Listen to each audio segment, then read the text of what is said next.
the hook, when you go to set that hook, the jig's going to rotate. So with the angle, it's going to drive it right up into that lip. Top speed as fast as you can crank it with a 15-mile-an-hour east wind in your face. And that's where you're going to find all these flatfish. There's all those troughs right on the edges of the sandbars. If people want to put themselves in that dangerous situation, let them. Don't follow them. If you're uncomfortable, stick to your guns. Don't do it. Yeah. 90% of everything in their stomach content is going to be mussels. But these are the same ones I target like world-class tarpon with when I go on vacation. You want to put that bait on so a lot of the bait is stacked up on the shaft of the hook, and a lot of that hook is exposed with the bait laying up by the shaft of the hook. Man, you go deep when you're talking rods. I love it. But if I'm going to go for big fish, I've learned to throw bigger plugs, and they'll produce. I mean.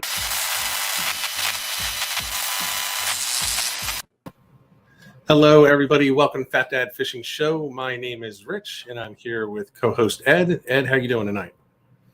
I am doing well. Another Monday night, Striper Eve. It's getting good. Yeah, it's well, we know some people that are probably sitting there, maybe going to grab a little bit of the show before they pack up the truck and head down. Probably Chris Matusin is one of them. I wouldn't be surprised if Bayside Dave is not gearing up right now, but it's time. It's time for striped bass. It's also time for winter flounder, which we're going to talk a little bit about tonight with HeavenAndElleOutdoors. That's her handle on Instagram. Before we get into that, Ed, what's going on this week? Not a whole lot. Getting some pro staff orders done. Getting my guys geared up for the season, and we do have there's a coupon code out there, free shipping. I believe it's over 50. So check the Facebook page for that. Other than that, just plugging away. Yeah, I hear you. Do you have one of the big heads up there available or is in reach? Not within reach. No. Okay. Love that. That's gonna be the hot bucktail for the year, in my opinion. We'll see how it turns out. Yeah, for sure. Yeah. So for me, just a quick update before we get Elle on stream with us. It's funny. I found out on Saturday that my sister and my aunt watch this stream. So it's really awkward. Your two biggest Neither fans. of them like fishing. But yeah. So hey guys, good to see you. Well, not see you. Good to talk at you. The other things, the flounder course is, I'm going to say, done. I have a few hours of last minute touch ups and then getting it live online. So those that have already signed up for the flounder course, it is going to be available tomorrow for you. I don't know if there is a delay between the platform when I post it and when you can get in, but it's available tomorrow. So looking forward to that. Looking forward to feedback. So anybody that wants to get in on that last minute coupon code, it's going to be good up until about midnight tonight. So if you want it and you want to get it with a big discount, here, it's going to be scrolling along the bottom. Fluke launch is the code, and it's at fatdadfishing.thinkific.com. So pretty excited about that. And then the last thing is the tournament jerseys came in. I was not able to look at them yet. They're still in the box. Just a busy day. I couldn't. I've been so busy today. And I wanted to make sure I focused on getting ready for our guest tonight. So with that, let me just introduce to everybody Heaven and Elle Outdoors. Hi, guys. Welcome to the stream. Thank you. Welcome. Good to see you. Good to see you. So I got to say, for those that are not familiar with Elle, check her out on Instagram. You will find that she can probably outfish most of the people that you know. And she is like the tog queen, but also flounder, fluke, and even winter flounder. And I thought it would be a good time to bring on. We did a lot of tog stuff in the fall, and I think we were feeling a little togged out on the topics. So never. We wanted to take a little break, but rather than bring you on to talk about the other season opener for tomorrow or in a couple of hours from now, the striped bass, we want to talk a little bit of winter flounder. So before we get into that, you want to just introduce yourself and let people know all about you, where to find you, and a little bit of backstory. Well, obviously my name is Elle. I fish out of like Manasquan, Point Pleasant Inlet. I live in Point Pleasant, so I have, a great fishery in my backyard. Been fishing since I was young with my dad, and then, as I got older, actually in school, I took a marine biology class, and it just interests me. And the teacher took us on a blue fishing trip. So blue fishing was my gateway, my gateway fish. Usually it's bluegill for people or little sunnies, but mine was bluefish, and of course, it's one of the hardest fighting fish, in New Jersey. So I was definitely hooked after that. And I've dated a few guys who've been in fishing, so just picked up a bunch of stuff from them, and here I am. Yeah, here you are. Well, it's funny. I'm also one of those people that did not start on bluegills and sunnies. I started on bluefish and flounder. I like to say that bluefish or flounder, depending on the conversation, was my first fish. I don't know which one it was, but I know that when I was too little to remember, I don't remember it. My first fishing experiences were down in Stone Harbor, fishing off the docks. I'm thinking little snapper blues were probably the first fish that I was catching. But and snappers are gonna fight good, so it's a good time. Oh yeah, because you had those little tiny whip rods that weren't good for anything else, but so that's how I started. Now before we get into the winter flounder, tog. Well, actually, let's come back to tog, because I want to talk about not only tog fishing with you, but a little bit. I want to make sure that we talk about conservation. I want to kind of hold on to that a little bit, because I know that is a topic that is of interest to you. Yes. So let's talk a little bit about the winter flounder and maybe how you got into it and what your experience has been over the past few years. So my first winter flounder I caught on the Mimi, great bottom fishing boat. They know the winter flounder spots. You got to get on a boat. Like if you're just starting out winter flounder fishing, get on a boat that knows winter flounder, and they'll definitely help you out. Like I said, the first one was the Mimi, and they know the winter flounder spots. They'll say, okay, guys, this is a winter flounder spot. So, they tell you, wait for that winter flounder bite. So the Mimi was my gateway to winter flounder. And then I've picked up some winter flounder on it was a Barbie owl, now it's a sea owl. It's a 6-pack charter. But you can also get it from land, especially where I am. And I've been in the bay and winter floundered in the bay too. So basically, once you get the first winter flounder, you gotta remember how that bite felt. I would say it's more similar to a tog bite. They're tricky. They don't really bite like a fluke. They kind of slurp up the bait. So right. You got to get yourself familiar with the bite too, and don't expect it to feel like a fluke. They they bobble on the way up like a fluke, but they're not going to bite the same way. Yeah, they've got. I'm not sure exactly why, but I'm guessing part of it has to do with their mouth. I mean, they don't have teeth. Their little lips, they're so cute. Those little lips. I never call it. This is all new to me. I'll tell you right now. Let me put this up here. So, how to tell them apart? And I wish I could zoom in. So, one of the big questions that you always get, and Elle had shared this with me earlier today, that a lot of people are saying, well, how can you tell the difference between a flounder and a fluke? A fluke meaning, for the majority of the people that are watching this live stream, it's a summer flounder. Maybe a southern. It is possible for a southern flounder to make its way up past North Carolina and Virginia, but for the most part, it's a summer flounder, is also called a fluke. Mm-hmm. And then there's the flounder, and in this case, it's the winter flounder. Yes. So I mean, I don't know if you can see there on the right. They do have those tiny little lips. So you got to use a smaller hook. I have some rigs here. I don't know if you guys can see it, but the hooks are super tiny, and these are long shanked hooks. So I would use these with bloodworms, so that way you can kind of string the bloodworms. Let me push it up a little bit. So you can kind of string the bloodworms on, and also leave a little bit hanging off, so that way they can slurp on the end of the worm. If I were winter flounder fishing in the summer out, on a party boat or something, they would be using not bloodworms, so they'd be using clam. When I did catch winter flounder, it was a bottom fishing trip, so we were fishing for lit.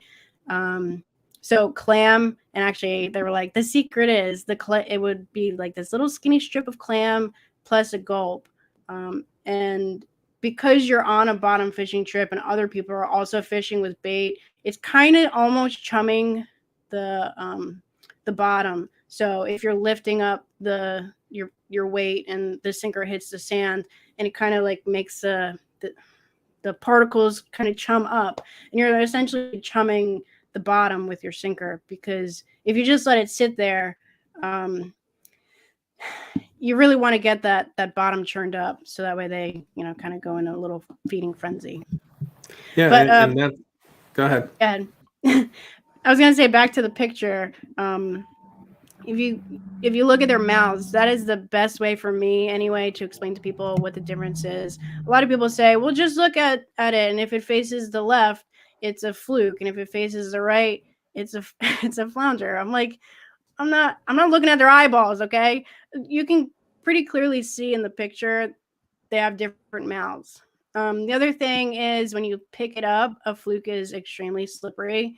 It's very hard to grab onto a fluke. You can't lip them at all, obviously, because they have big teeth, and that's another thing. You had mentioned their teeth, or lack of. The flounder feels like sandpaper. So it's slippery sandpaper, but it's still sandpaper. It's very easy to grab onto it because it's not going to slide out of your hand. And then, of course, their camouflage is a little bit different, because winter flounder is going to be, they're generally darker. They're going to be in sandier, muddier places. And we know that fluke are really good at camouflaging, so they kind of change their spots a little bit. But that's the best way for you to tell, is by picking them up and feeling their skin and looking at their mouth. Yeah, and like you said, it's really the mouth. I mean, it's just this little tiny circle of a mouth. It's so cute. It is. It's these little lips. It's their size too, right? They're generally smaller than a fluke. So in this little picture that I put together, I didn't have. So actually, it's a funny story about the fluke in this picture. I actually caught that one togging. I caught it on green crab, of all things. I mean, we know fluke eat everything, but I was shocked. And this was actually the day before the season closed, and I was so bummed because I didn't think I would be able to get out for any kind of fluking. And this little unicorn made my day, because I caught him on green crab. But I would say it was probably about maybe 15, 16 inches. The flounder in the other picture is probably my personal best flounder. That one I remember picking up saying, this is bigger than a keeper fluke. So actually, the winter flounder in this picture is bigger than the fluke in this picture, which is kind of crazy. But yeah, generally, you see if you're fishing the back bays for them, they're going to be a lot smaller. So you're going to get the 10 to 12 inchers. Go on a party boat and head out in the summer, and you're going to catch much bigger winter flounder like that. Yeah, and it's, if you compare them, I mean, a summer flounder has a size up to 36 inches. Not saying that anybody watching this has ever caught one that big, but no. Up to 36 inches. The southern flounder is up to 28 inches. The Gulf flounder tops out really at around 18, and that's pretty well equivalent to where winter flounder is going to end up, somewhere in the 16 to 18 range. But it's interesting you mentioned about kind of chumming up that bottom, right? So yes. the puffs of the sand on the bottom kicks up the debris. And a lot of times that's how people are fishing for it. They're just chumming and just throwing stuff in the water. Have you ever taken that approach when you're fishing for them? Yes. So if you're going to fish for them from land, or like if you take your aluminum boat in the back bays, you're going to have to chum for them because they're lazy. They're not. They're just going to sit there. You gotta have to chum for them. The only other thing is if you go with a bunch of other people and they're also fishing, I think that's why you have a lot more luck fishing for them on a party boat, because everybody's fishing with bait, so there's bait all over the place. So yeah, you have to chum. The other thing is I've heard people throw like corn kernels because apparently they're attracted to yellow. So like a lot of the rigs have yellow. These are green, yellow beads. I have this one from like 1982 probably, but you can see that as a yellow grub. I don't even know where this one came from. It's really old. Well, but, the older yellow. ones, I'm going to tell you, really work, and it was always yellow. I mean, growing up, I'm almost 50, and growing up, it was always chum it up. Corn was definitely one of them, and it was always use yellow. There was not a as far as I remember, I don't even think you could buy any locally made rigs that didn't have a yellow bead on it. Yeah. And it was just the way that it was, and it was all about chumming it up. Now, corn is one of them. I've also heard things like cat food, which I've never used. I don't know if you have used anything besides corn. No, I've never even used corn really. Okay. Just a chum log with the with a rig that has yellow beads on it. Cat food. I mean, you can make your own chum. People make their own chum with corn, crushed up mussels, maybe cat food. I don't know. I think the thought of it just grosses me out. I'd rather be elbows deep in a bucket full of clams than cat food. It's Drew there says you go.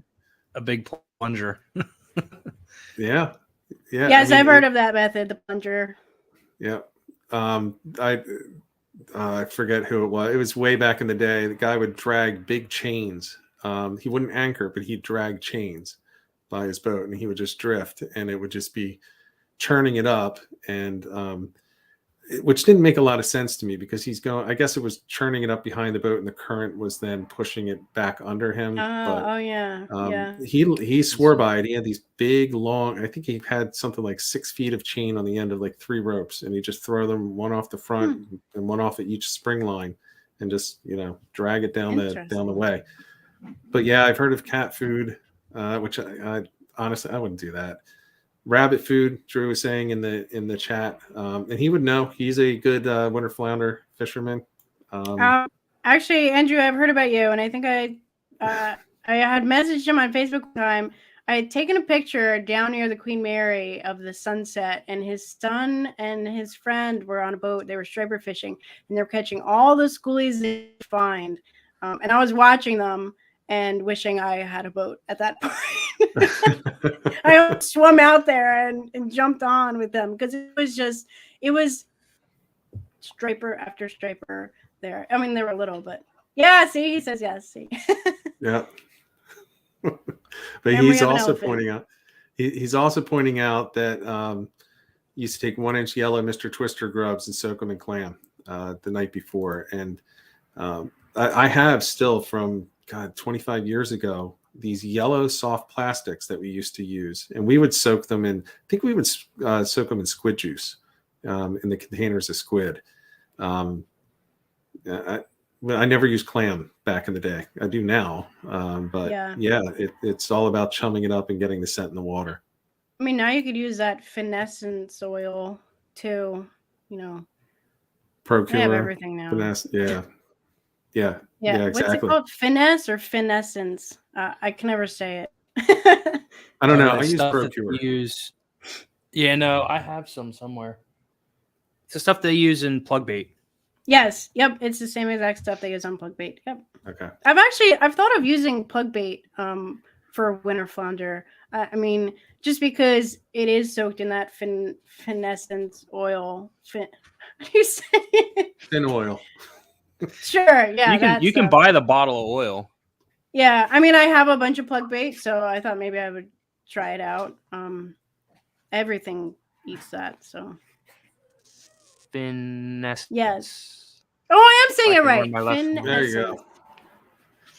That stuff's potent too. My hands are Yeah, gonna smell man. the rest of the night. You gotta watch where you put that. Like, it makes the deck of a boat slippery. Yeah, and it's almost impossible. Have you seen to it go wash off. overboard? Yeah, it leaves little oil swirls on the water. Yeah, it's like motor oil going overboard.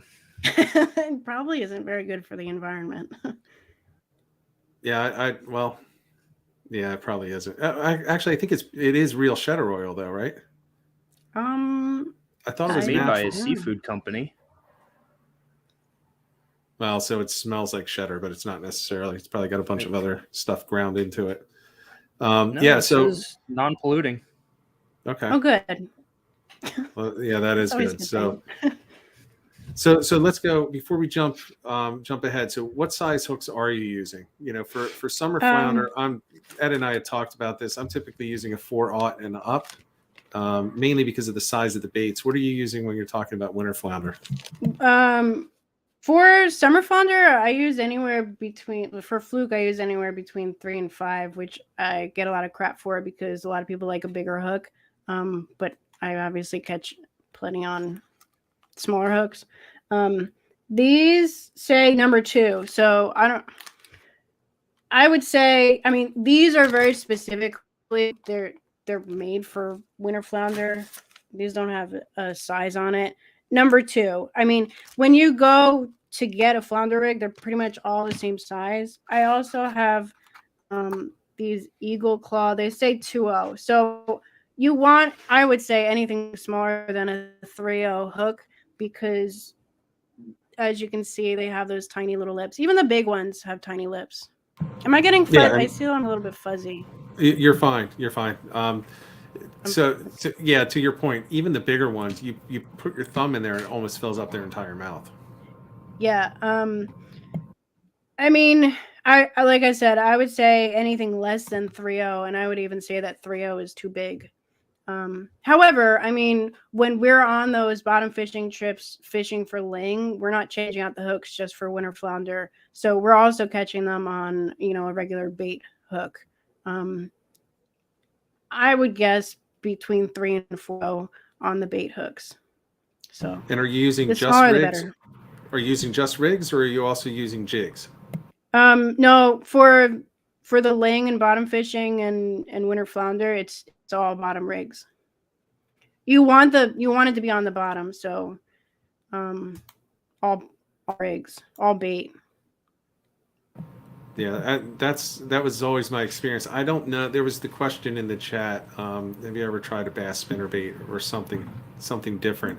I haven't. I've used artificial. I've used gulp. I've used soft plastics with Procure. I haven't used the Finessence on it, but Procure, which really messes up a kayak too. It really makes you smell bad when you get back in the car and don't realize that your leg's been leaning on the open bottle all day. It's moisturizer. Oh, it's terrible. It is absolutely terrible. Terrible. No, I've never used anything like that for winter flounder, but maybe this year I will. And are you using any different rod than you would use regular Fluke in the backwaters? I use my fluking rod for pretty much everything. I just upgraded a little bit. I had an inshore and I just upgraded to the St. Croix Premier. And I also upgraded my reel to a Stratic. Had an old crappy one on another one. It was like making noise and stuff, but I went to the Keys a few years ago and I had a travel rod. So it came with an Akuma and that's what I had been using, but I got a lot of frowny faces at my Akuma. So I upgraded to the Stratic when the Jersey Hook had a sale for Christmas. So I got an all new setup, but yeah, I mean, I would use a spinning rod in the bay and from land too, because locally I have a few spots from land that I could be winter flounder fishing, and I would probably use a spinning rod. But obviously, if I'm bottom fishing on the Mimi, let's say, I'm using my conventional. Right, and it's funny that you mentioned people are making fun of your Akuma. I think it's great. I mean, I've had it for years. Yeah. If it works, it works. You see how much I fish with it too. I mean, it's still good. Like I'm going on another rod and giving it to my sister. She's gonna use it. Yeah. But I got a lot of crap for it, so whatever. Well, we're not gear snobs here. Oh, good. If you have the money and you want to spend it on the high end stuff, I mean, go for it. I'm all for it. You know, spend it on what you want. But I fish in a kayak. I can lose things. I have lost things, and you know, I also don't see that I need to have $200, $300, $400 reels. So I actually go out and I would fish for winter flounder with a Penn Pursuit, which is a $39 reel, or a Penn Fierce, which is a $79 reel, a Daiwa BG, which is $100, and I do have an old Stratic, but it's about 15 years old. It's a Stratic FL, so it's one of those old school ones. Still works. Have it, yeah, right. You'll get to see. It's right here, and look at all the corrosion on the back of it. Yes. After all these years, but it still works. It's still pulling in big striped bass and all that stuff. But yeah, it's a FL. So it used to be expensive. Now it's now everybody would consider it a piece of junk, but it still works. So if Akuma works for you, go for it. But you got the new Stratic. Did you get the new model, or did you get one of the older CI? I got the Stratic 4000 XJ. I actually put my laptop on the box to raise it up a little bit. Gotcha. I have a whole bunch of stuff under my camera and laptop right now. There's a lot of stuff I can't get to.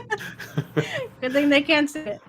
Yeah, you gotta lift everything up. I mean, this. Yeah, I gotta get rid of my double chin somehow. It's gotta be up higher. Well, that's why. Yeah, that's what I'm trying to do. I'm trying to keep it above me a little bit. Yep. It's supposed to make me look thinner, you know. Exactly. We'll go against the fat dad thing. Yeah. So and Drew's also chiming in again in the chat, and he's mentioning that they use the 3/04 English style hooks when he was winter flip. Yep, there you go, Quincy Bay. Where is Quincy Bay? I have no idea. I'm gonna say up north, Massachusetts or something. I'm guessing. I'm not sure. And then a number 2 bait holder hook. And he brings up an important point about the baits. It's really the soft baits that I've had experience with. You know, worms, as you had mentioned, and clam, as you had mentioned, mussels, great chum, but also great bait if you can find it. I usually, whenever I go clamming, I usually pick up a few mussels, throw them in the freezer. Yeah, it's a good idea. I mean, God, with all the rocks and bridges and everything that we're next to, Ed, we should really be scraping some of those off every once in a while, instead of just letting them scratch up the kayaks all day. Yeah, they're like razors. Why? Why are they so They sharp? are. I think that, I don't know if Ed's is as bad as mine, but the front of mine is just torn up. So I got some work to do on it. I gotta smooth it out with the iron. And make it look new again, but yeah, I haven't gotten to it yet. Yeah, it would have been a good time to do it in the winter, but of course I didn't do any of that stuff. No. Whatever. All right, so you're fishing now. When you're fishing for winter flounder, now you go on the party boats from time to time to do it, but you're mainly back bay. Now, don't tell everybody exactly where, but from what spot in New Jersey north would you feel comfortable if all you were allowed to catch that day was winter flounder and that's all you would catch? What's the furthest south that you would go for that? Because that's a big debate right now. I would say Barnegat Bay. I've never fished the Mullica. I've only observed from afar for the Mullica. But yeah, I would say Barnegat Bay. Yeah, I'm desperately searching for reports south of there. They used to be there. You know, people would say that they weren't. They were always north of Atlantic City, but I haven't found any. I fished last year for them a few times. Not a touch. Nothing. Well, striped bass. I picked up some stripers. I don't ever recall like Absecon area ever hearing anything about winter flounder in there. No, I mean I can throw a rock to Absecon Bay, the tackle shop. I've never heard Dave talk about winter flounder ever. I mean, could it be that people just aren't fixating on winter flounder? Like if they're at the Mullica, they're other, they're fishing for other stuff.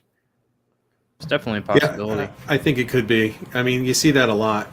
People would swear that there are no redfish in New Jersey, but we know for a fact there are. People have seen them. People have caught them occasionally. Yeah, I mean, back in the day, I used to catch them down near Stone Harbor and Avalon. But that was when I was a kid. So that was 30 years ago, over 30 years ago. So, yeah, I think they're just running low. So what's one tip that you would give to somebody who wants to go out winter flounder fishing for the first time starting tomorrow? Chum. Chum. It's all about chum and smaller hooks. Yeah, chum and smaller hooks, and patience. A lot of patience. So like I was talking about before with like how they bite, they're not gonna, like, if you're expecting it to feel anything like a fluke, like whale on that bait, bucktail, whatever you got. But winter flounder really do, they slurp. I like to think of like like you slurp a noodle. Yep. They take that little worm and they slurp it up. So yeah, just be patient. When you think that you feel a flounder, be patient. You're lifting the rod. You're not setting a hook really. You're just lifting it, and it'll pretty much set itself. Because if you pull hard, it's gonna go right out of that little tiny mouth, and you're never gonna see that flounder again. So you're lifting the rod. You're not yanking on it. If that makes sense. Yeah, so it's similar to the weak fish as opposed to the fluke. You don't want to tear it right through that mouth. Yeah, you're gonna rip their poor little lip off. Yeah. And are you using circle hooks or are you using J hooks? J hooks. Bait holder. I wouldn't even bother with circle hooks. I think that because they are a little bit wider, I think that it would have a harder time. You don't need it anyway because their mouths are so small. They're not going to swallow it or anything, So yeah, I would just use a bait hook, or like I said, those winter flounder, the long shank hooks. So let me ask you this: so it's not winter flounder, but you catch a ton of fluke throughout the year, and again, Fluke is my favorite. Yeah, mine too. So anyone who hasn't checked you out on Instagram, it's at HeavenAndElleOutdoors. Mm-hmm. And just start looking through the pictures. You are not only tog, so you're like the tog queen as far as I can tell. So you're all over the fluke during the summer. The end of August, right when all the albies started showing up, the boat broke. So that's why I togged every single day in the fall because I was like so angry that the boat broke.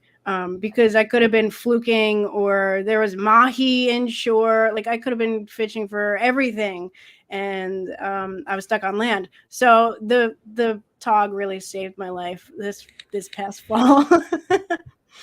But yeah, I did tog every day. Look at that! You put up my mahi. Yeah, there you go. I didn't know. I didn't send that one to you, did I? No, that you one, believe it or not. He found pictures of me I didn't know existed. Yeah, well, no, for everyone watching, you should know I took these off of Instagram. And, I shared that one. And Ed, yours were taken off of Facebook, and it is very awkward when I'm pulling pictures off of a woman's Instagram and my wife is walking by. I told her like 100 times. So. I told her like 100 times. I said, Elle is coming on. She's like, that's great. And she's like, it's great that, that you're finally having a woman come on. I'm like, yeah. And she's great at fishing. And she'd walk by and like pulling more pictures for Elle's. Because, that's awesome. It's just odd. I don't want my wife thinking, not being who weird. Is this person? Yeah. Hey, not creeping on the younger women. Like I said, I keep it PG. So this one was actually on a bottom fishing boat. This was a Paramount. And on any bottom fishing trip, always bring, and I'm giving away all my secrets now, always bring a spinning rod. I have a very keen eye for mahi for some reason, probably because I'm obsessed with them. I see them darting around, and you just start casting for them. This one was caught on a bucktail. Yeah, pretty cool. Everyone on the boat was like, "Oh my gosh, you got a mahi!" And then I went back to bottom fishing. I have my vet in my hand. That's awesome. And you know what? I've caught more mahi on bucktails than anything else, than everything else combined. I mean, it's so easy. So easy with the bucktail. Yep. Easy to cast, easy to retrieve, and just like bluefish, they hate them. I think they just murder them just because they annoy them when they go by. But you know what? That's a very real possibility. I could picture that definitely. Yeah. We've got other pictures in here. Let's see. And we got the nice bass there. Yeah, that was I want to say it might have been the year of COVID. Oh my gosh, that sounds silly.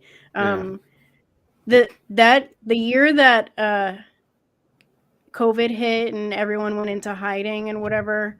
That was the best sea bass fishing I think I've ever had.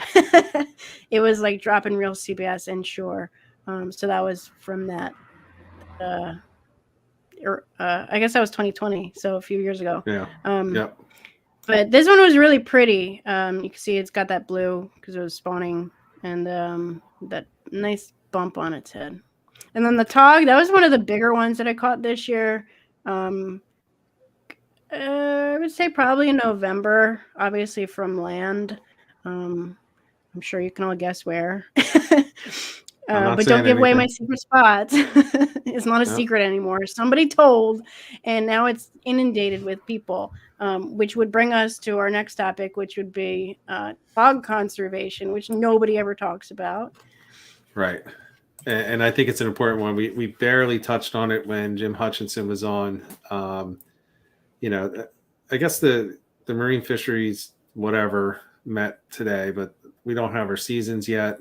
We don't have anything really. We don't really even know what's going on yet this year, and it's already turning into March tonight. But tog is a big one, and I think if John were on tonight, John Creeley, he's in love with tog.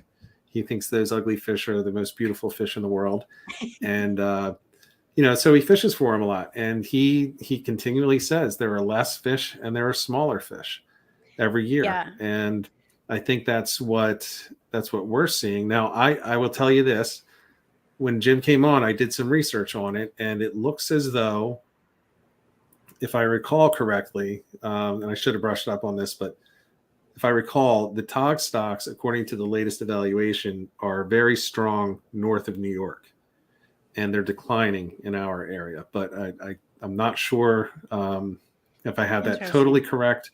However, anecdotally, they're declining, and they're not just declining. It feels like they're crashing. So with COVID, I think a lot of people got into fishing, especially land-based fishing, because obviously not everybody has a boat. So particularly the area that I fish, I have never, ever seen that many people togging before. And not only that, but I also have never, ever seen that many people poaching before. So I had a lot of people, and this is literally like my backyard. I saw a lot of people taking over the bag limit, all tiny fish. I mean, I was watching a kid 12 years old across the place that I fish, had a stringer full of fish, and that was when it was only one you were supposed to keep. So right there, it was over the limit. But also they were all small fish. Where I fish from land, they're not going to get that big. So it was devastating to watch it. And not only that, but people were leaving garbage everywhere. So I don't know who spilled the beans. And I'm not the kind of person that's like, no, I'm not going to, no, get away from me. I'll share a spot. I don't care, but respect it. Respect the fishery. I literally, I fished every single day this fall. I didn't keep one single tog because it was breaking my heart to see all those tog walking off in buckets. Now here's the thing, and this is what I really don't understand. Tog are one of the slowest growing fish. I have no idea why it's not more of a concern. It's great right now. Obviously, I'm catching keepers every day. It's loaded with right now. But watching so much many of them being poached. They're not going to be there in 10 years because it grows so slow. Like, I just don't understand why. Does anybody have an answer about that? Why is it not more important? Obviously, striper fishing is like very heavily being watched. Everybody that I know is critiquing how you're holding the fish for a picture. I just switched out all of my treble hooks for inline hooks, so that way they're easier to unhook. We're making all these steps to preserve stripers, which is great. But what about the tog? Anybody have an answer for that? Well, I'll say this. This is my opinion, and I'm sorry.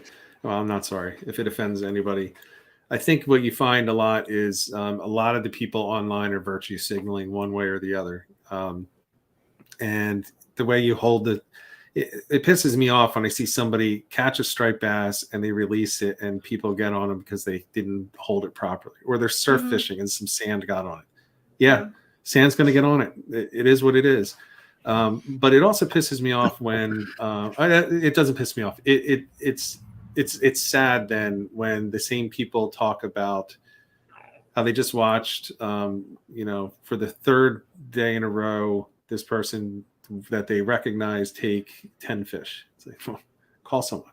At least call, even though that in New Jersey, especially, they're probably not going to show up to do anything, but at least do something. I'm not saying tell them to stop. Unless that's your type of personality. Remember, everybody, 100% of fishermen are armed, whether they're legal or illegal. They all have knives. So be careful. There is definitely black market fish, and tog is a big one of them. Yes. But it's, I don't know. I don't know why it doesn't get the focus. I think it's because it's not as sexy as a striped bass. You don't have. I think they're sexy. You also like the winter flounder with their little mouths, are super cute. All fish need love, so.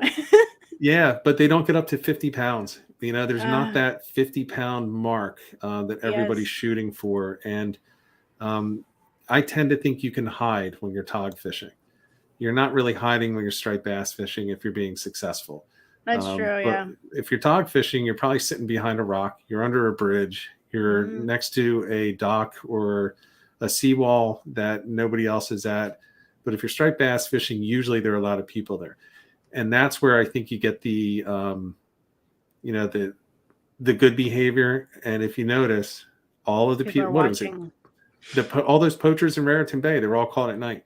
Oh my gosh. That story was a sad story. And to imagine what they didn't catch. There was like poaching rings. Who would have thought? But I'll say this: I've also seen a car from up north, New York, that would go, and where I fish, you can see. Try not to give. You all know don't where I give away fish. too much. You all know where I fish, don't give it away. Don't give it away. Where I fish, you can see many spots. Yep. Where there are people fishing, and I've literally watched a car go from one spot to another spot to another spot, pick up tog from the buckets of each spot with New York plates, and head right back up to sell it on the black market. You call fish game, and they say we don't have any officers in that area. And it gets frustrating to hear that every single time. Like you said, for especially me to go up to a guy and say, hey, you have too many fish in your bucket. I will. Yeah, but you got to be careful. But I shouldn't. Exactly. I shouldn't. The other thing is, I'm not going to argue. There was a 12-year-old kid poaching. I'm not going to argue with him from across the water. Yeah. It just sucks to say. And I don't know. I think you guys touched on this. I don't know what the answer is, except at least it's good to talk about it. I don't know if everyone knows that tog are the slowest growing fish in our fishery. But it's really important because a keeper tog it has to be old. So yeah. I just don't know why there's not more attention being paid to it. We have mahi, that's the fastest growing fish, and that's why there's just no limit. It's like ridiculous because they grow fast. Yeah, So they're within a couple of years they're reaching maturity, and they're yeah. I mean, those chickens the next year they're nice. I was and the catching thing, chickens to in touch on shore. that, Awesome. Go ahead. the Sorry. thing that bothers me the most about New Jersey is the land of taxes, but yet there's not enough fish and game officers to even. I think there's like 2 in the area. Like, Yep. what? Well, you want another. This is definitely going to be unpopular, and I'm not saying do this. However, I bet you all agree with you because I think I know what you're going to say. you know what pays for them in other states, right? You know why A fish Florida has so license. many FWC? Yep. It's because they have Mhm. saltwater licenses, and the money is earmarked and cannot be used for anything else except for hiring more FWC That officers. won't happen in New Jersey. But it needs to. I'm not saying do it. They'll do it. They'll do Yes, it, but that and then money will go somewhere else. Oh, Yes. yeah, Like true. the firemen's and the police, all their pensions and stuff. Yeah, it'll go somewhere else. Which is why I'm not saying do it in New Jersey, because I have zero trust that the politicians in New Jersey are going to put it where it should be. But it's not, the state, everybody can, if you don't like Florida, you can't knock the fact that they put money into it, because they do. They put money back into it. Yeah. But that's a big problem. I tell the story all the time. I'm sorry to people who have heard it, but for those that haven't, I saw a conservation officer in New Jersey for the first time a few years ago in my life. I spent every summer in Stone Harbor, New Jersey. I spent every minute I could on the water. I lived down there for summers and summers in a row. And I fished literally at least on average twice per day when I was living down there. And I never saw a conservation officer. It must have been 2 or 3 years ago, because I had just gotten my kayak and I was really excited. And I said, "Oh, do you want to see my saltwater registry?" He's like, "No." I was like, "Oh, all right." I was like, "Do you want to see if I have any fish?" He's like, "Do you?" I was like, "No." He's like, he said, but then he says, "I'm not here for you." And he was looking at these other people that were fishing on the bank, and they were definitely poaching. So he had caught them, but he gave me his card and he said, "I'll probably never be able to respond, but give me a call if you ever need anything." Yeah. And he had mentioned that there's only 2 and it's only him. I think he had said it was only him in that area, but there was another guy that also would cross down into that area when he was unavailable, which meant I think he was south of Atlantic City and the other guy was north. Oh my gosh. They're so understaffed. It's not even funny. It's aggravating, really. Yeah. And then that brings up another point. I don't know if you guys read the Jim Hutchinson's article in the latest Fisherman magazine. He talked about, even if they do get caught, so even like let's say this ring of creatures that got caught, it'll go to court, and the judge, and this is what he said in the article, the judge will say, who cares about a few fish? We have more important things to worry about, and they'll just throw it away. So the consequences aren't even, they're not strong enough. Yeah. So he proposed in the article, which was actually, I never really thought of it this way, to have a designated like court system that only deals with fishing and game infractions, which would actually be pretty cool. I would pay for a saltwater license to fund that. But as some people in the comments said, yeah, right. And you said, yeah, right. That's not going to go to where it needs to go. No, Not it's New Jersey. definitely not. But there are states that have that. Yeah, you get a fish court. Yeah, I would do that. I think, doesn't Texas have one? Probably, knowing Texas. They definitely need to up the penalties, though. But I mean, I get political. Why do I always get political? Look at bail reform in New Jersey. You know what I mean? Like, there's people doing like heinous crimes, and they're just getting turned loose. So they're not going to do anything for people catching fish they shouldn't be. Exactly. Yeah. Well, it's time to take matters into our own hands. Yeah, and there's if you fish in some of the neighborhoods I do, I don't advise that. I'm just kidding.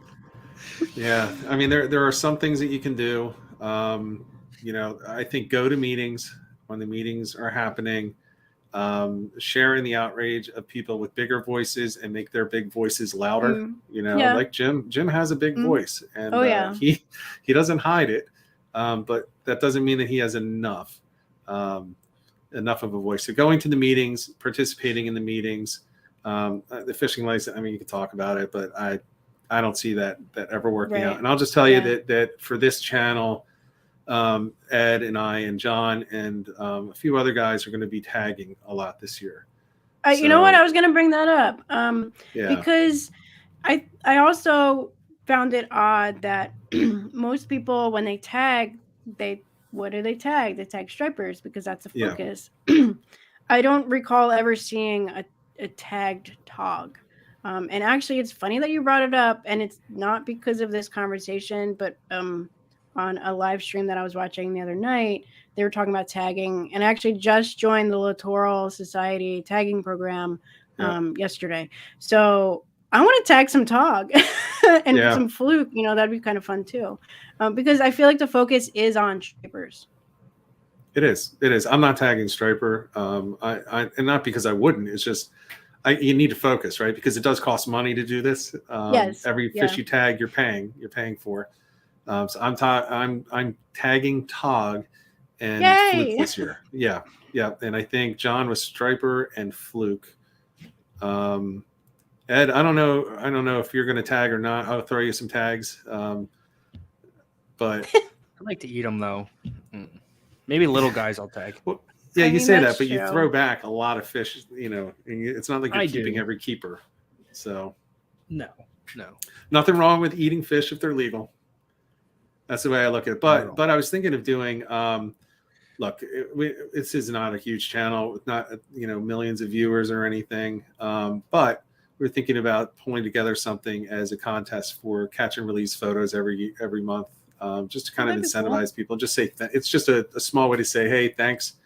We're all doing at least a little bit, and if it gets somebody to throw back that one extra fish that they might have kept, okay. So you had one 18+ fluke go back that wouldn't have gone back normally. So it's not much, and like you said, nobody quite knows what to do. But I feel like there's no solution. So I don't know what Ed. We'll just give away all your tackle for free. You don't mind fronting that, right? No. I'm always trying to give away his stuff for free. Listen, I need money. Yeah.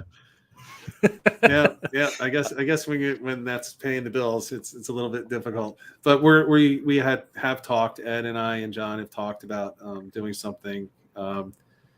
Just to incentivize people and get people talking about it. Because if people are looking for this month's entries into catch and release, even if they're not doing it, they're seeing it, and that can have an influence. So that's what we're kind of looking forward to.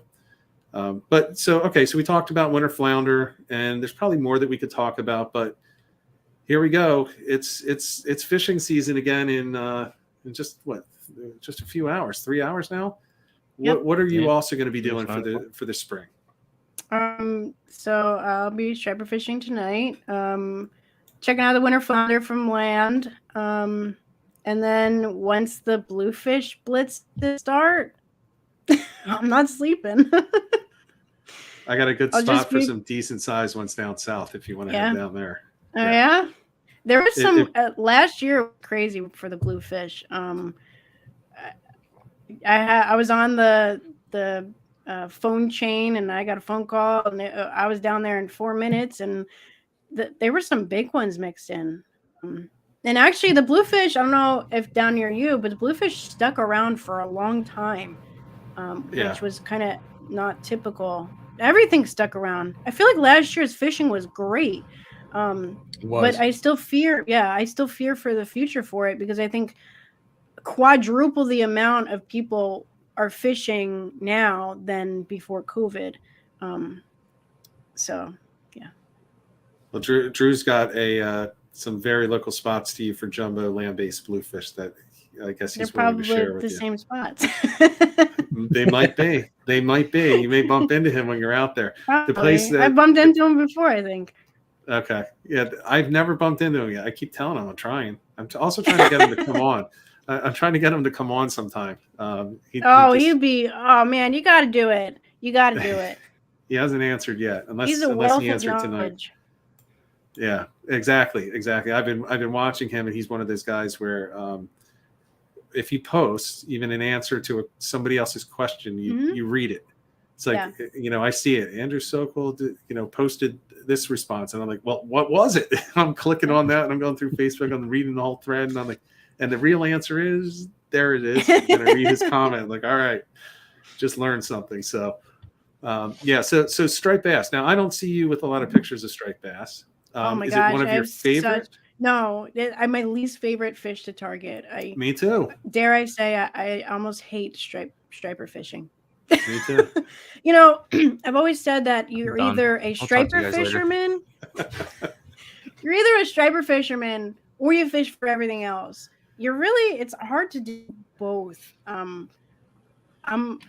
like to eat what I catch. And I don't think striper is the best fish to eat, no matter size, even the smaller ones or whatever. I think that I just read say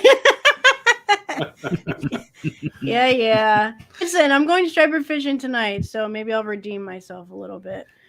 So tell me how you think about this. This is how I look at striped bass fishing. I love catching striped bass, but I do not love fishing for them. So it's not that I don't like work. It's not so much the work. It feels now, unless it's resident bass. I love fishing for resident bass.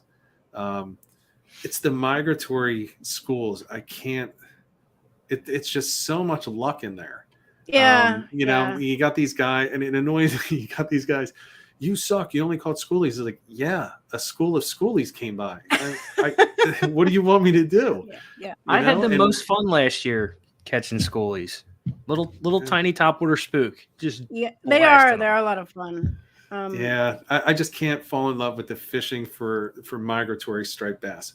Residents, I do. Now, like I said, they're a ton of fun once you get into them, but I don't like the you could be in the perfect spot, but if the school's not there, it's just not there. Yeah. So now James is getting on me. I can't tell you how many. I did do a lot of surf casting for them there, and I suck at it. And I think it's kind of like what you said. You're either there or you're not. And I mean, I would get a phone call. They're here, and I would go there, and just kidding, they're gone now. It's very frustrating. And when I didn't get those phone calls, I was still out there surf fishing. And you could see them blowing up in the water. You could see the birds diving, and you still don't. I'm bad at it. I will readily admit I'm terrible at striper fishing.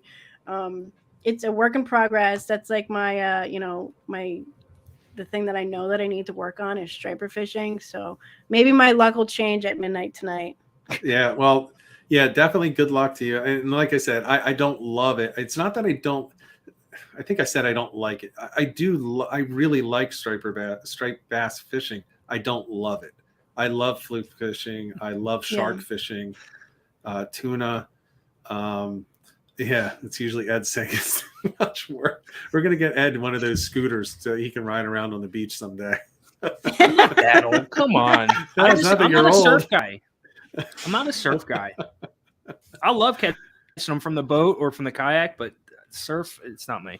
That's work. I love surf fishing too. I don't know. It's a migratory striped bass, and I've done well on them. Last spring, man, was the best spring I've ever had on them, and I had fun. But it was like, even when I knew that they were in the Raritan, I went out fishing for flounder. Now, of course, as soon as they started blitzing next to me, I was using my flounder rods and snapped one of them because 40-inch bass right next to you got to go for it. But it's.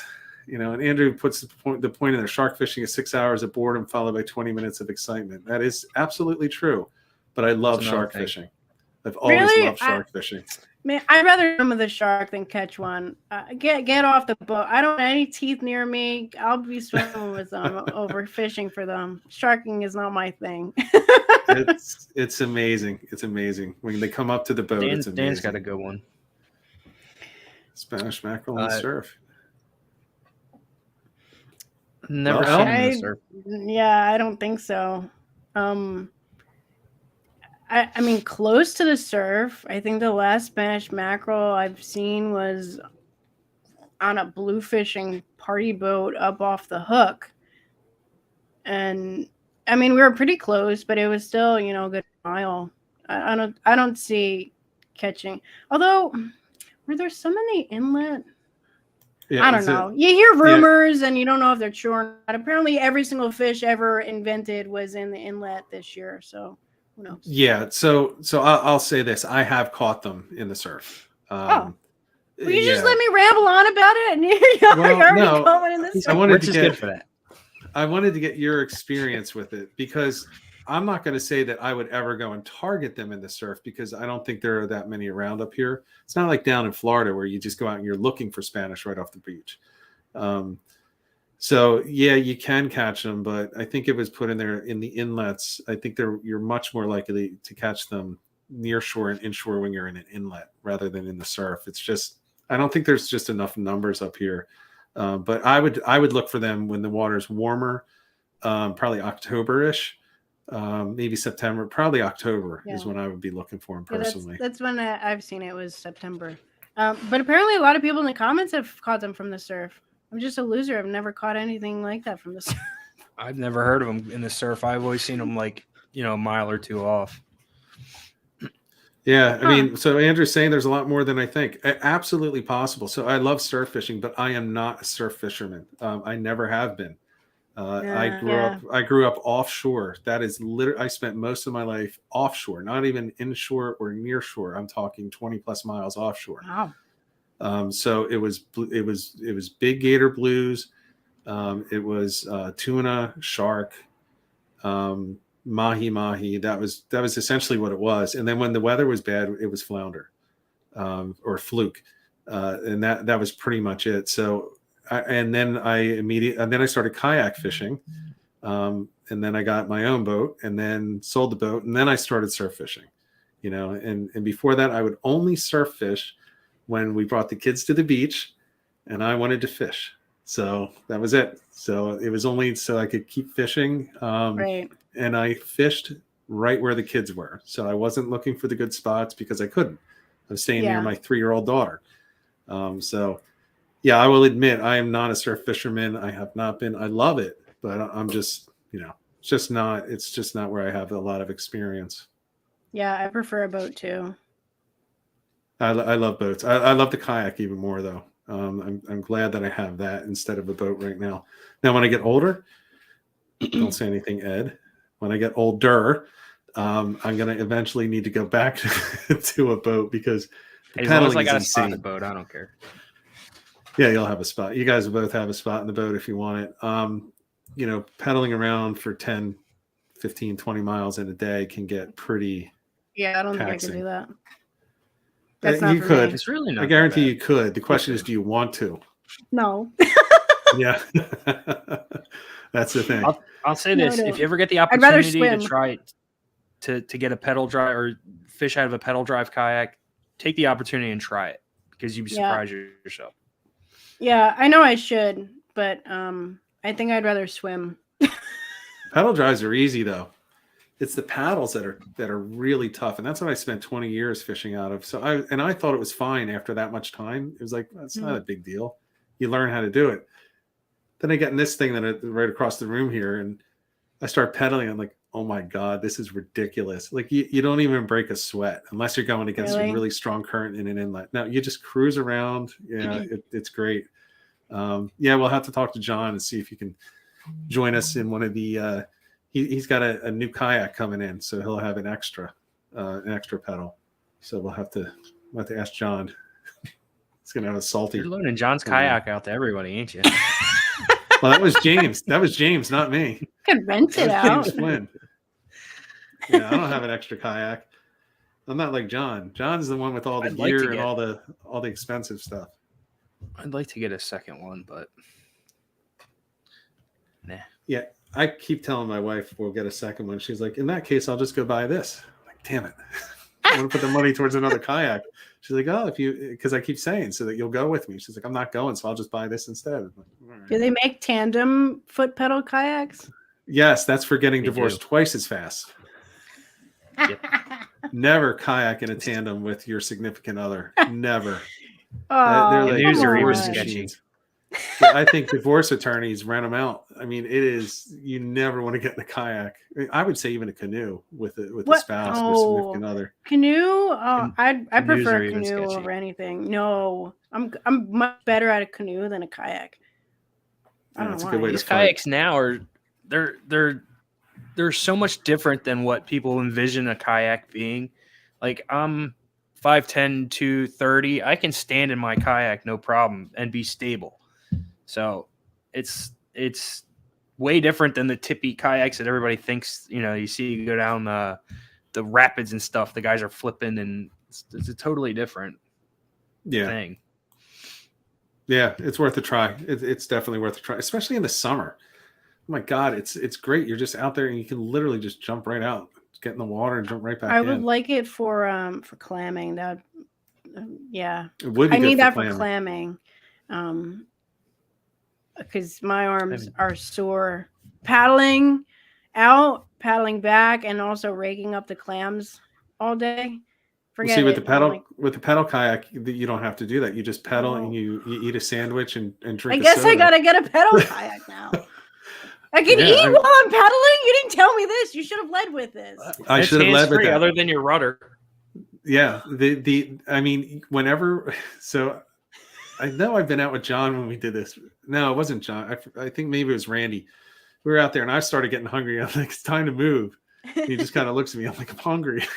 So it just gave me, I wanted to eat, but I didn't want to stop fishing. So I felt more productive if I moved to a new spot and just ate on the way, so I wouldn't lose any fishing time. So yeah, I just kind of took off and went a half a mile, and I'd finished my sandwich and all set and ready to go, baited up and dropped as soon as I got there. Nice. Yeah, it's great. It's absolutely great. Guess I'll have to put it on my list. Yeah, so Fluke. If you get the chance, check it out. Yeah. I would recommend anybody check out kayaks. You never know if you're gonna like them. Now, I do know people that absolutely hate them and gave them a real try. It's not for everybody, but it is a good way. For me, it's a great way when I go alone to just disappear in the middle of the summer with boats all over the place, and I just take a little right turn and there's no one, because I can go where they can't go. Yeah. And it's like finding your peace again in the backwaters, in the small channels, and then all of a sudden this 3 foot channel or creek that you're going up turns into 10 feet. You're like, oh, now I'm going to pull dinner out of here, and you're just back there on your own. 40 feet. 40 feet, as in the case of the one that you found, which is ridiculous. It shouldn't be 40 feet there, but it is for some reason. Secret we need spot to hit that this year. Yeah. So okay. So you are going to go striper fishing. You're going to hold your nose and do it, and hopefully catch something tonight. And then you're gonna roll heavy into Fluke. Do you do any of the drum fishing in the No. In the I've interim? never fished for drum. Okay. I'm from north of any sort of sedge area, so I've never targeted it. No. I know it's big down south, right? It used to be bigger. I'd still say it's pretty big. I'd still say it's pretty big. It used to be. I mean, again, I'm a lot older than you guys. I mean, back in the day, my flounder fishing experience was going out on the Delaware Bay, and you could almost, I say literally, you could almost literally walk from boat to boat across 300 boats and go a quarter of a mile that way, because you were so close. I mean, people never disengaged their outboards because it was constant bumping in and out of gear, so you wouldn't run into the next guy, and everyone was catching. And it was like that with the drum fishing too. It's just everyone was anchored in 10 feet of water inside the Delaware Bay. And I don't see that. I still see drum fishermen out there, but I don't see fleets. So I'd say it's still popular, but I don't think it's like it used to be. Yeah. I thought it was Used to more be huge. popular. It's not around here. Down south, it's Delaware, Yeah, south of New Cape Jersey. May. Yeah, south. Oh, Well, okay. even South Jersey, Southwest Jersey, like Salem County, right there, Pennsville, right along the Delaware. I think there's still boats that do it, but Yeah, because they're fishing the inside of Delaware Bay. If you take if you look at the flat areas, there's oyster beds up in that shallow area that curls around the back of the bottom of New Jersey. It curls around back up towards the Delaware, up near Fortescue, and in those shallow areas, 10 feet deep, you're going to be catching them. So they're in pretty good numbers down there. You can catch them much further north, but you're going to catch the big guys down there, 70, 80, 90 pounds plus. We caught one in the Great Bay by mistake. Like, we didn't even know it ate a minnow. We were flounder fishing. Great Bay is a minnow really good spot. That's a really good spot to target them. There's some really good spots in there. All right, and then once you roll into the fall, I just want to cover the whole year, just so we know what you're up to. Once you hit the fall, and let's say post fluke season. Yeah, so then we go right into tog and fall striper. Okay, so you're going tog even before they up the limit. Oh yeah, I mean, I'm not. Like I said, I might have kept one only because it was gut hooked, but I didn't keep any tog this year. And I used going back to cooking. I cook and I eat anything that I fish to eat. I do the whole preserving the fish correctly and freezer wrapping it, whatever. And I cook everything that I catch and keep. We all know that tog is really good to eat, and I didn't keep it because it didn't feel right to keep anything. Right. So yeah, even if it's one, the limit is one. I don't. Even if I'm keeping just the one because it's gut hooked or something, I still fish for it. It's literally, I walk to my tog spot, so it would be silly not to tog fish.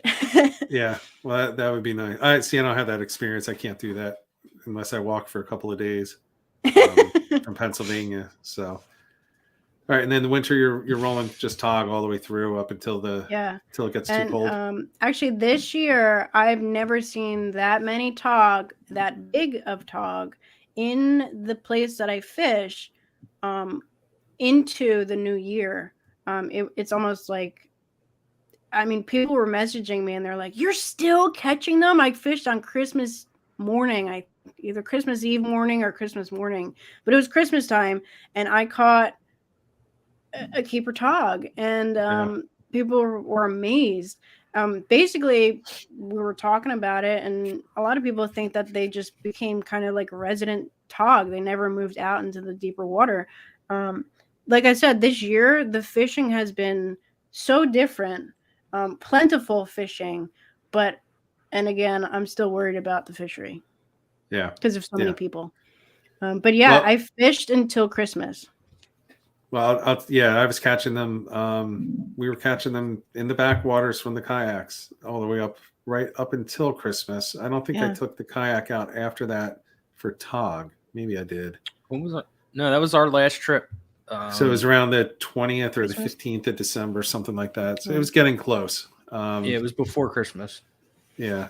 So I think that there was probably tog still there, even after Christmas, in January, but I ended up getting COVID in January. So I was out for a while. And then by the time I actually felt good enough to go fishing again, everyone was like, "Yeah, no, you're not going to catch anything." Like I couldn't even get green crabs because nobody was even fishing for them.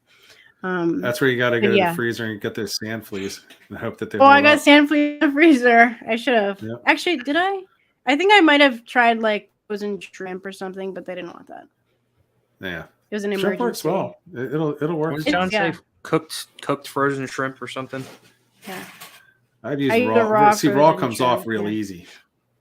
Yeah, sometimes that's what they want. Though. Got to give them what they want. Yeah, I don't know that I would give them cooked. That cooked feels weird to me. You cook shrimp to feed to fish. Maybe Doesn't that seem salt odd? them. I wonder if you could salt them to make them firmer. That's a I good don't question. know. That's a Maybe good with clay experiment. clam. You know, salt the. I'm gonna have to try that now. Yeah, somebody's got to know. Somebody can put in the chat, or if they're watching this in the replay, put it in the comments, because that would be interesting if you could salt the shrimp, just to get a little bit more grab on that over Yeah. time, so that it doesn't, they just fall apart Yeah. unless it's cold enough. If any of you guys do fish with shrimp, the dollar store has shrimp. It does. Yes. Are they Edible? shrimp? What? Shrimp food. Not for No, not for human they're- consumption. Well, that's why I'm like, oh, man, I wonder. I mean, it's a littler bag, but still, I think pound for pound, it's cheaper. So yeah, can you imagine if $1? they ate at the dollar store? I wish I knew that, because I can't tell you how many times I've tried to go down fishing and I get down there before the bait shops open, especially in South Jersey, because they're on millionaire time. They wake up when they wake up and they open when they open. Yeah, that's like the millionaires. That's how they live their weekends. But I get down there and it's 5 a.m. It's like, well, do I want to sit around and wait for 2 hours for the first shop in the area to open up, or should I just run out to the store? So I end up going out to Acme or something looking for shrimp, and they never have any good shrimp. And if I had known the dollar store, I would just go and stock up on like 20 pounds of it, so I have it to bring down for an emergency. The other thing is, a phone call. To who? Good. No, I was telling Rich to call me. I'm 5 minutes from a tackle shop. At 5 a.m. Give me a heads up the night before. That's not nice. I know I could, but I don't want to do that to people, just because I didn't plan properly. So yeah, the dollar store has them, but also, I mean, I don't know if you guys use squid strips for like a strip bait for fluking. Yep. The food store's prices on squid is cheaper than a bait shop. And especially, like, I know that ShopRite has a bigger pack of squid, and pound for pound, it's cheaper. So, you get that at the beginning of the season and then use it for the whole year, and it lasts the whole year and it's cheaper. I'll have to look into that. Yeah. I don't use a lot of every year. Bait. Honestly, it's almost all artificials for me until I get to tog season. However, that's one of my, when I feel like I have to throw a Hail Mary because just nothing's producing and I know the fish are there, I put a squid strip on. Yeah. And it's tough on a kayak because I don't carry a great cooler. So you can only bring the squid for one day. Yeah. Maybe you'll get 2 out of it if you're lucky and it just happened to be underneath everything else and it wasn't 95 degrees. True.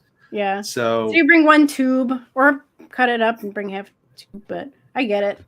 Yeah, but that's what I should do that, because that's, especially if you're fishing a tournament, you're getting desperate, you need to throw everything out there, and don't always have it with me. Well, yeah, you buy the box, and then what I do is I'll clean them and strip them out. You pull the quill out and the beak and all that stuff, and then I strip them out and put them in little containers from the dollar store, freeze them. So I just grab them and go. Yeah, there's a lot of stuff I should have done, but if I could move my camera right now, I'll be disgusted with how little I've done. How little has been done. I've been spending a lot of time on that course, so that's my excuse. But in reality, it's not a good excuse. I should have had more done by now. I should be more prepared. I mean, the season starts in less than 3 hours, and I have nothing. I don't even know where my striped bass stuff is. And it looks like Jessica forgot to come on at 8. So I think that's my sister. Welcome, Jessica. Hi, Jessica. You can replay it. Yeah, you can replay it. Yeah, she'll figure it out. Yeah, replay it now before YouTube puts ads on it. Get through it quick, because they're going to start adding the ads as soon as we're done. So they're quick. They're quick ads. Yeah, just hit skip. That's all you got to do. All right. So, is there anything else that we should cover before we go? I think that was everything. We covered the tog issue and talked about winter flounder. So I think for the goals, for me anyway. Yeah. Ed, anything you can think of? No, I'm good. Just good luck to everyone going out tonight and tomorrow, and post up some pics. We want to see them. Oh, Yeah, you know and- what? Really quick, Ralph just asked about squid. Do they come in our area? I don't know if you saw my Instagram, but I found some squid in our area. When was that? October, maybe? September, It October, was when the last water year, was yeah. really warm, and they came into the bays. You had to know people though, because we kept it pretty hush hush. But yes, and it was very atypical. It was not typical. They're usually up north, I guess. But yeah, very highly recommend going. It was a lot of fun, and I made some really awesome fried calamari and barbecued squid. Highly recommend. Now, when you went for the squid, did you use those? I don't even know what they're called. I Those had a odd hooks? Yozori squid jig. Do I have Yeah, so one? it's got like those those weird. It's got the barbs all over Yeah. it, right? Oh my gosh, they hurt so bad. Do not you got to be careful with them. Yeah. They're really weird looking. Do I have a squid jig near me? I used probably them- put it away because I was getting tired of getting stuck by them. Yeah. I didn't think they So- were sharp. Oh my gosh, no, they're really sharp. Let me see what I have one in here. So while she's looking for that, we used to, when you go offshore, you will sometimes have squid following your baits up to the top, right? So we would not be fishing for squid, but when you'd see them, we would drop out smaller hooks and then they'd grab onto it, and then you'd have to set it because we didn't have those. We didn't have that, we didn't have the squid jigs. So you'd have to kind of set the hook and try to bury it in there.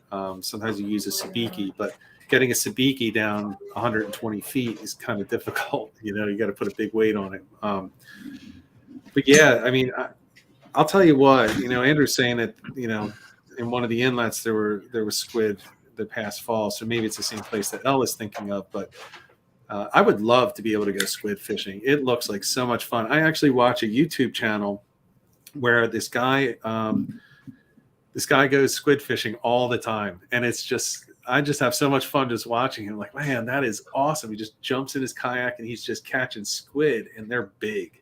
I mean, there's some really nice squid that he's pulling in, and he has a blast. So I wish. Apparently they come in sometimes. Elle's caught them, Andrew's caught them, but I haven't caught them anything but offshore. So I grabbed my one of the squid jigs. This one is a bigger one than the one that I was using, but I don't know if you can see the prongs on it. Is it blurry? It's a little blurry, but you can see the prongs on the end. So yeah, they're really sharp, and basically they just kind of grab it with their tentacles and kind of get stuck. And then you just lift them out. Don't yank it if you are, because it kind of rips them off. Just kind of lift it out, and they're really fun because they squirt water everywhere. They'll ink you. And then they squirt water when they're coming out, and they were inking.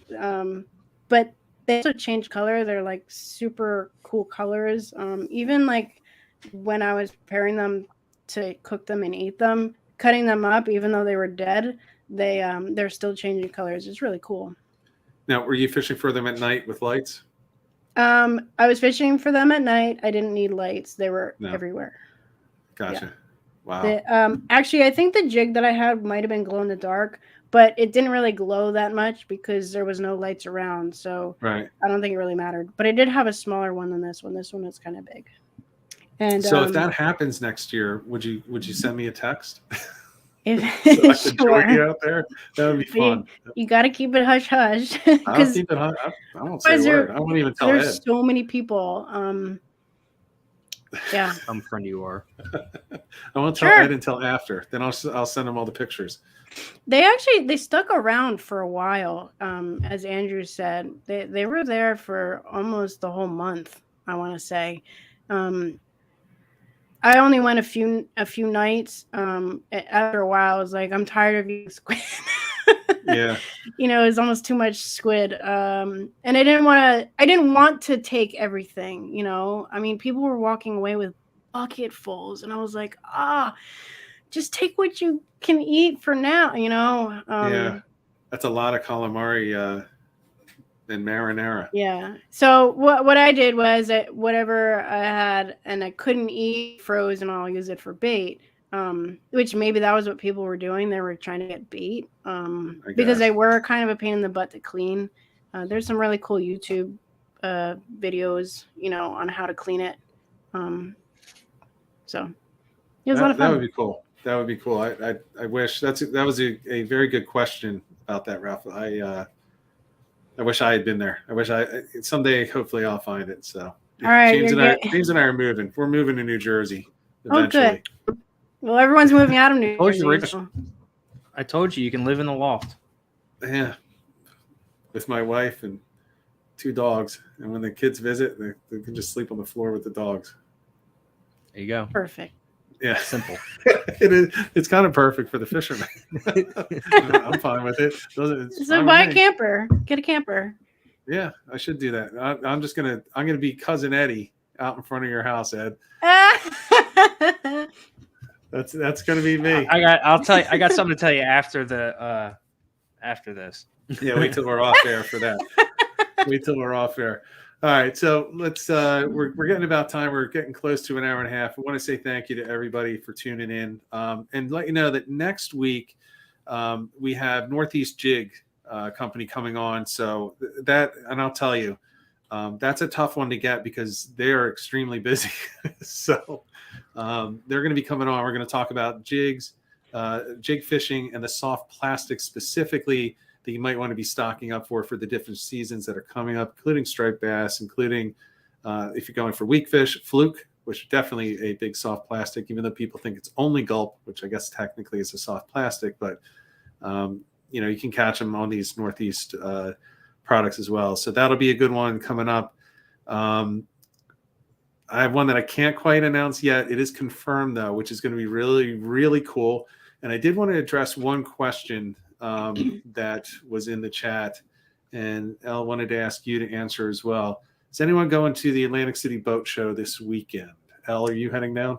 I probably won't go to the boat show, but I will be at the Edison Expo, Fishing Expo in New Jersey. So I'll be there working at a table. Is that this weekend too? No, it's That's in 2 weeks, right? It's the day after St. Patrick's Day. It's March 18th to the 20th, maybe 21st. Okay. Okay. So yeah, it's a little farther away. I thought about going to the Atlantic City Boat Show, but I don't have money for a boat, so. Gotcha. Well, they have some nice fishing things there. Yeah. Definitely some nice fishing things. Maybe. Ed, you're going, right? I don't know yet. We'll see. Okay. A lot of people are on the fence about it. I would be going, but my son has a soccer game on Saturday, and I'm planning on getting on the water for the first time of the season on Sunday. So I do not think that I'm going to be going this week to that. But I do want to go to more shows. I only got to go to the Oaks one. It's been way too long since we could go to shows. So I'm just like, oh yeah. I just want to go and see people. And, as mentioned, James is mentioning, Qual is doing his seminar in AC on Sheep's Head. That would be great to go down and see, but not going to make that this weekend. But for those that haven't been out and, you don't want to get on the water quite yet, go to the boat shows, go to these expos, go to all of them, because they're still fun, and I think we've forgotten since we weren't allowed to go for so long. Yeah. So, all right. With that, I want to thank everybody again for tuning in. Elle, thank you so much for stopping by. We're going to have you back on, talk about another species if you're willing. Awesome. Totally. Anything but striper. We're not going to talk about striper. No. Overruled. Hey, you never know. Overruled. So we need to talk about flounder. I need somebody. Dan Van Carey is one guy, and maybe you'll be the other person that I can just talk flounder with. Oh my gosh, all the time, because that's Fluke all day, every day. Yep. So we'll have to do that this summer. So we'll get back in touch with you. Thanks again for coming on. Thanks to everybody for stopping by and watching. And remember, Northeast Jig next week, and we'll catch you then.